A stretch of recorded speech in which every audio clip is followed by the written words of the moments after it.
Bom dia, boa tarde, boa noite. Aqui vão as dicas do curso Preparatório Exatas para Hidrostática com o professor César Augusto, tá? Primeiro, o que é pressão? Pressão nada mais é que força por unidade de área, unidade de Newton por metro quadrado, e esse Newton por metro quadrado nós chamamos de Pascal, né? Tá bem aqui para vocês. Só que nós podemos chamar também de atmosfera. Um atm vale quantos pascais? 10 a quinta pascais. Ou um atm vale 760 milímetros de mercúrio. Poxa, essa unidade aqui não é muito comum, eu não vejo ela aparecer com frequência. Se você não vê ela aparecer com frequência, é porque o normal, o comum de ser usado na física é o Pascal, é o mais comum. Porém, isso aqui você usa também, você usa no seu dia a dia. Quando você vai medir pressão, o médico chega lá, mede a sua pressão e diz assim, você está com 120 por 80. Você, 120 o quê? 120 milímetros de mercúrio por 80, 80 milímetros de mercúrio. Essa é a pressão manométrica, ou seja, pressão acima da pressão ambiente. Tá? Essa pressão é acima da pressão ambiente. Por quê? Porque a pressão ambiente, ela vale quanto? Ela vale 760 milímetros de mercúrio. Acabamos de ver, né, no outro slide aqui. Tá? Ops, deixa eu botar a caneta. Né? 760 milímetros de mercúrio é o que a gente tem de pressão atmosférica padrão. Mais 120 na sístole e mais 80 na diástole. Tá? Então, isso daí são as pressões que você tem, no caso, para o seu corpo. Tranquilinho? Tá? Então, vamos continuar aqui. Né? Outra coisa que eu preciso saber é o que é densidade. O que é densidade? Densidade é massa por volume. Densidade me diz a taxa de distribuição de massa. O elemento mais denso vai para onde? O elemento mais denso vai para o fundo. Tá? Então, quem é mais denso aqui? A água ou o navio? A água. Se o navio fosse mais denso que a água, ele tinha afundado, ele já era submarino, não era mais navio. Então, o navio, mesmo feito de metal, que é um material cuja massa específica é maior que a da água, ele tem menor densidade. Por quê? Por causa dos espaços vazios. Tá? Isso aumenta o volume do corpo e, consequentemente, diminui a densidade. Um aumento nesse volume do corpo gera diminuição de densidade. Tranquilo? Então, vamos passando o slide. Inclusive, deixa eu aproveitar e mudar a corzinha. Né? As unidades de densidade. As unidades de densidade normalmente aparecem na sua prova em gramas por centímetro cúbico. Só que tem um probleminha. Grama por centímetro cúbico não é a unidade do sistema internacional. Então você tem que saber a transformação entre grama por centímetro cúbico e quilo por metro cúbico. Aqui está mostrando como acontece a transformação, mas eu não vou explicar ela não, porque a gente está só numa revisãozinha, né, galera? Então, 1 grama por centímetro cúbico equivalem a 10 ao cubo, ou seja, 1000 quilos por metro cúbico. Por isso que normalmente 1 grama por centímetro cúbico, que é a densidade da água, aparece como 1000 quilos por metro cúbico.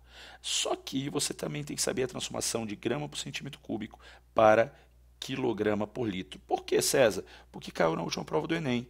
Na última prova do Enem, caiu essa unidade. Você precisava saber em quilos por litro para conseguir fazer a sua questão. Tá?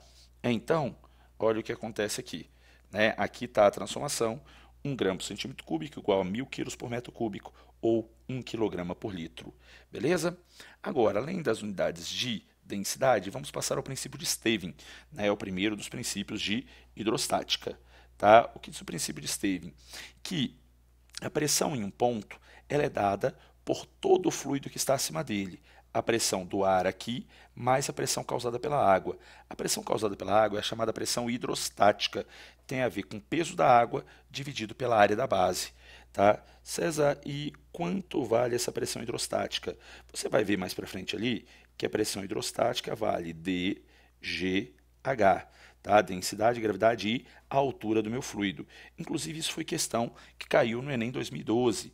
Ele perguntava sobre a pressão num ponto e ele queria saber qual era especificamente, né, a altura que me interessava.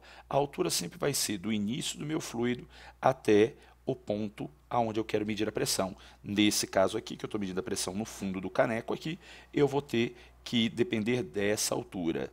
Tá? Essa foi uma das questõezinhas que caiu no Enem 2012 sobre o princípio de Stevin. Tranquilo? Tá? Agora, continuando aqui, aqui aparece um cara mergulhando e a pressão que esse cara vai sofrer é quanto?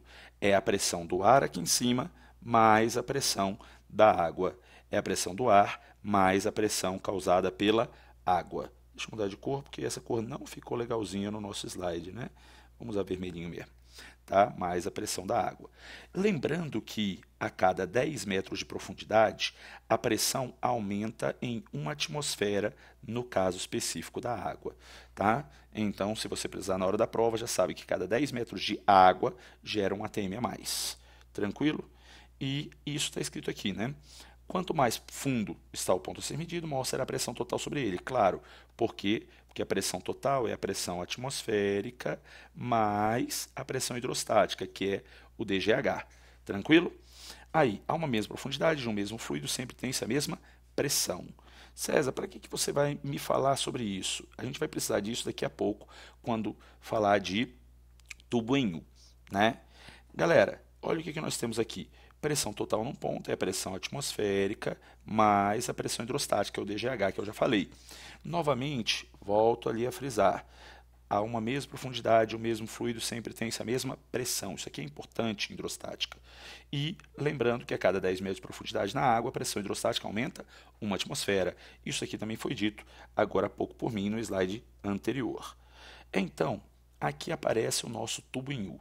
No tubo em U, eu consigo garantir o quê? Eu consigo garantir que o ponto, né, o ponto 1 e o ponto 2 estão à mesma pressão. O ponto 1 é a última gota de fluido verde antes do fluido azul. E o ponto 2 é a mesma altura de fluido verde. Se está no fluido verde e esse também está no fluido verde, então eles estão à mesma altura do mesmo fluido. Logo, pressão 1 tem que ser igual à pressão 2. Só que olha o que acontece, galera.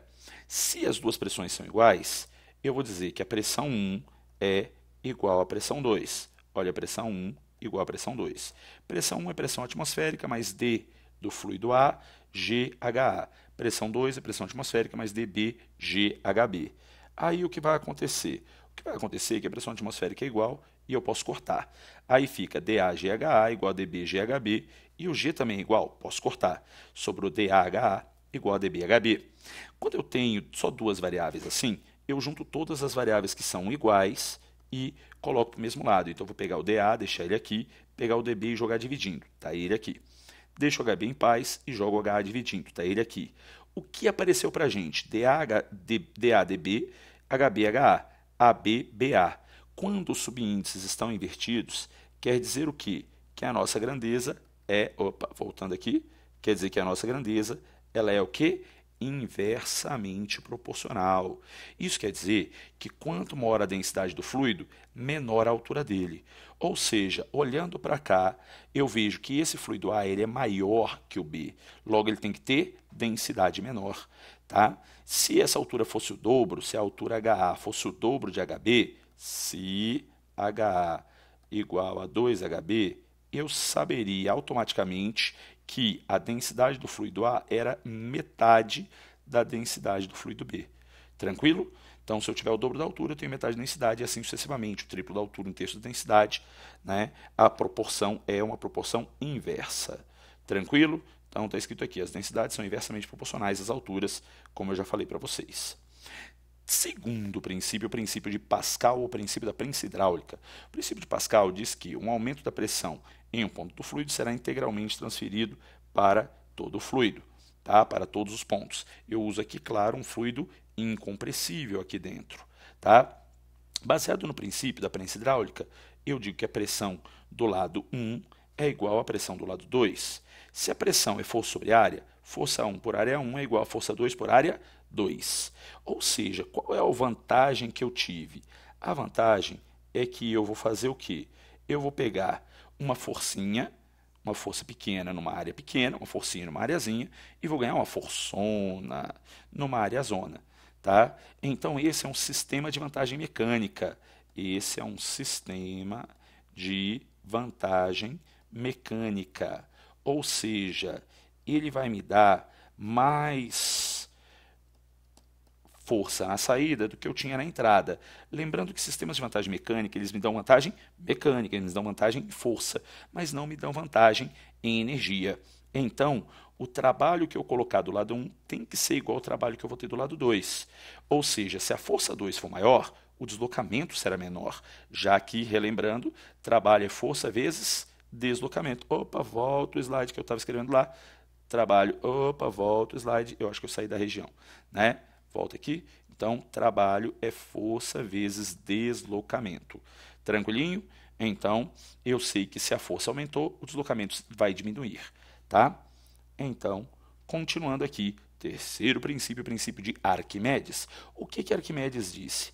Arquimedes disse que o empuxo é numericamente igual ao peso do volume de água deslocado. Isso quer dizer, quanto mais água eu desloco, maior vai ser o empuxo gerado pelo meu fluido. Tá? Então, quanto mais água eu desloco, maior o empuxo. Quanto vale o empuxo? O empuxo vale dVg, densidade do fluido, volume submerso e gravidade. Tá? Densidade do fluido, volume submerso e gravidade. Tá? Cuidado, porque muita gente confunde essa densidade, achando que seria a densidade do sólido. Não, o empuxo é resultado da diferença de pressão entre a parte inferior e superior do fluido. A parte inferior faz mais pressão que a parte de cima. Resultado disso, ele depende da diferença de pressão. Mas quem causa a diferença de pressão? É o fluido. Então, essa densidade é a densidade do fluido e não a densidade do sólido que eu enfiei ali dentro. O volume é só o volume submerso, não é o volume total. Seria o volume total se ele tivesse 100% submerso, como nesse desenho. Então, nesse caso do desenho, eu tenho volume total no lugar do volume submerso, porque ele está totalmente dentro. Se eu tivesse aqui algo que tivesse parcialmente dentro, por exemplo, minha bolinha aqui está parcialmente dentro, o volume submerso é só esse daqui, só esse que vai aparecer no gráfico, no cálculo de empuxo. Beleza? Continuando com a nossa revisãozinha, tá? Flutuabilidade. O que é flutuar? Todo corpo que flutua, tá? Todo corpo que flutua, ele tem peso e empuxo iguais. Então, peso igual a empuxo. César, qual é o resultado disso? Que o peso e o empuxo sendo iguais, tá? Eu preciso que a densidade relativa, densidade do corpo sobre densidade do fluido, é igual à fração submersa, volume submerso, sobre volume do corpo. O que quer dizer isso, César? Que se eu tiver, por exemplo, como nesse desenho aqui, com, sei lá, 60% dentro d'água, é porque eu sei automaticamente que a densidade desse corpo é 60% da densidade da água, tá? Então, cuidado com isso. Pela parcela que está dentro d'água, eu sei qual é a densidade desse elemento. Belezinha? Tranquilo? Então, né, aqui aparece a dedução de como eu cheguei nessa fração submersa igual a densidade relativa. Tá? Então, aparece a deduçãozinha, massa igual a densidade vezes volume, daí eu corto quem eu tenho que cortar aqui. Não vou gastar mais tempo de vocês com isso, não. Só lembra, fração submersa igual a densidade relativa. Tanto que, olha que bonitinho, olha o exemplo, olha o cara flutuando no Mar Morto. César, o que tem de especial? O Mar Morto, galera, ele tem 1,34 gramas por centímetro cúbico de densidade. A pessoa tem aproximadamente 1 grama por centímetro cúbico de densidade. Resultado, a densidade relativa vai ser 1 sobre 1,34, aproximadamente 0,75. Tá? Isso aqui é um valor bem aproximado, tá, galera? 0,75. Tá? César, e aí, qual é o problema do 0,75? Quer dizer que 75% do meu corpo vão ficar dentro d'água e 25% do meu corpo vão ficar fora. Por isso que o velho aqui não vai afogar, tá? Não interessa quem está aqui, você sempre vai ficar com 25% aproximadamente fora d'água, né? Para o caso do Mar Morto, que tem 1,34 de gramas por centímetro cúbico de densidade, tá? E, por exemplo, o iceberg, ele tem 80% da densidade da água do mar. Por isso que um iceberg sempre fica 80% dentro e, né, 10% fora, do 20, né? Se bem exato é 88, tá? É 88 por 12 são os valores corretos para cá, tá? Então, consequentemente, eu sei quanto que tem submerso do meu iceberg sempre. Tranquilo, galera? E isso vale para qualquer outro elemento que eu resolva colocar aqui dentro do meu fluido. Tudo bem? Então, muito obrigado a todos e fim. Tranquilo?